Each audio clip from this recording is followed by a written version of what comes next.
Good afternoon, scholars. My name is Latoya McGee, and I will be your core instructor for Introduction to Computer Skills. I was born in Pascagoula, Mississippi, by way of Mobile, Alabama.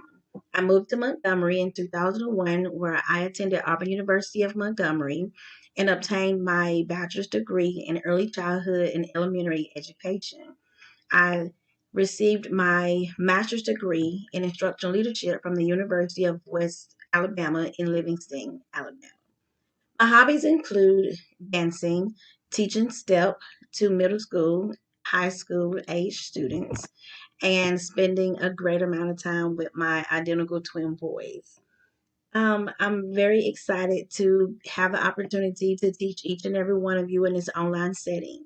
And I hope to encourage um, all of the students who are taking this course to be actively engaged and participate in all of the discussion questions and requirements throughout the course to hope to encourage each and every one of you to reach your professional goals.